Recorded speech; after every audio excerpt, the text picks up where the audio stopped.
Pessoal, esse aqui é um complemento dos dois últimos vídeos, quando eu começo a comparar um pouco operante e respondente, que aparentemente nós estamos diante de dois esquemas e dois esquemas que são muito semelhantes. Aqui tem um S, aqui tem um R, aqui tem um S, aqui tem um R. Mas se a gente olhar com calma, aqui tem uma seta, aqui não tem. Aqui tem um D de dado, um Dzinho, aqui não tem. Por que dessas diferenças? Porque na relação de cima, nós estamos falando de uma relação reflexa. E essa seta aqui indica que esse estímulo ele elicia a resposta. Já na de baixo, nós estamos falando de uma relação de um operante discriminado.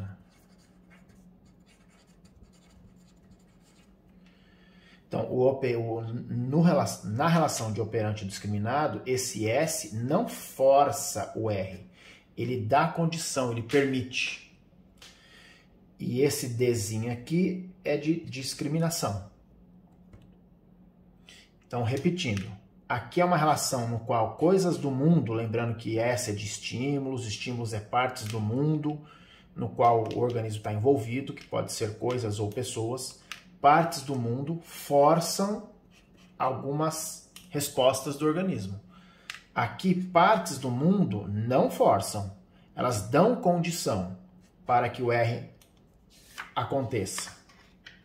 Ok? Explorando um pouco mais. Aqui nós temos uma relação que é fruto da seleção das espécies. Aqui nós temos uma relação que é fruto da seleção de operantes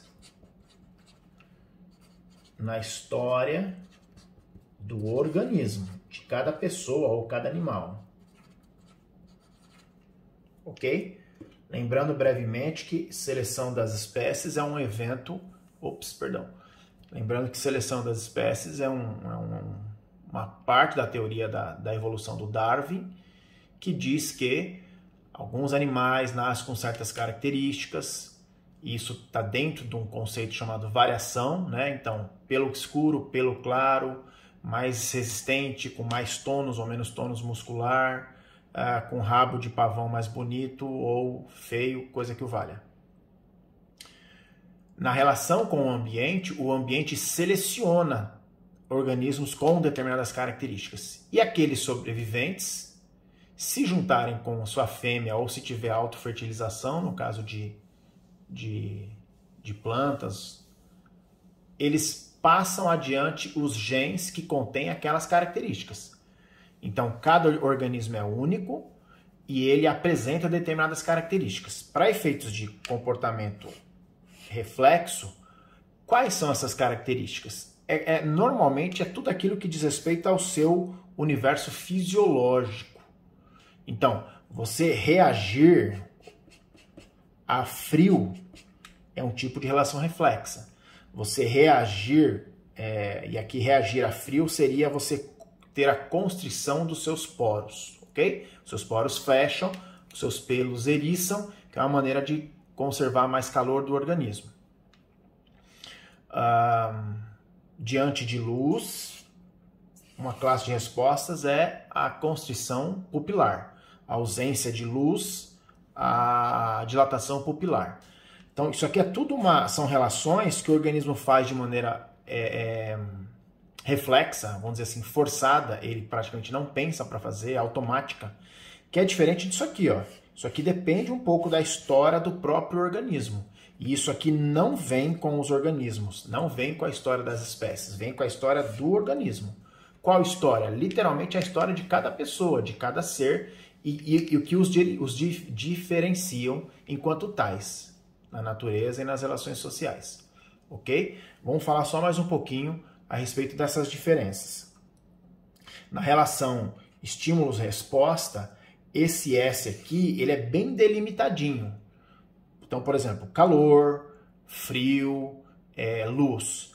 esses estímulos discriminativos, eles podem ser praticamente tudo do mundo, tudo aquilo que dá condição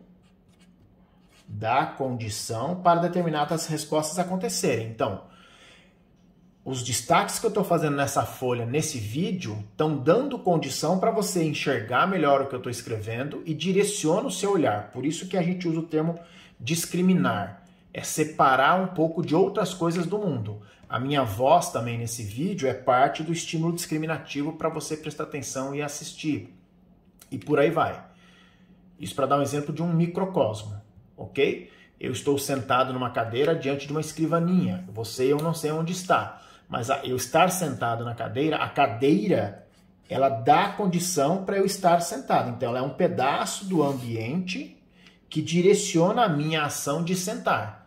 É claro que eu posso sentar em outra cadeira, ou num banco, ou até no chão. Tudo bem? Mas, por várias questões e de uma história particular de estudante, que muitos de vocês podem ou devem ser, você aprende a sentar numa cadeira. Então, para você ter o comportamento de sentar, alguém discriminou na sua vida a cadeira, ou seja, diante de cadeira, então o comportamento de sentar ocorre. Ele é obrigatório, como é uma relação reflexa? Não, tanto que você pode sentar ou não. Não é porque está diante de cadeira que obrigatoriamente você vai sentar. Daí a expressão dar condições. E uma outra centena quase infinita de operantes que a gente aprende na vida, que a gente chama aqui de operante discriminado, lembrando que ele é discriminado porque ele é o que sinaliza no ambiente o estímulo reforçador, que já é a consequência da ação, ok? Aqui o Rzinho de reforçador. E aqui sim tem uma relação obrigatória. Toda vez que o organismo age, ele vai produzir efeitos. Então, o que é foco desse vídeo? Apesar de aqui nós termos duas relações que a gente intitula SR, essa qualidade de relação é totalmente diferente dessa. Para Skinner, esta relação, a gente pode dizer que ela é uma relação mecanicista. Essa aqui é uma relação probabilística. E isso muda tudo, hein? Então, principalmente se você não é conhecedor da análise do comportamento, da ciência do comportamento, e aprendeu a dizer que Skinner é mecanicista, tem que estudar um pouco mais.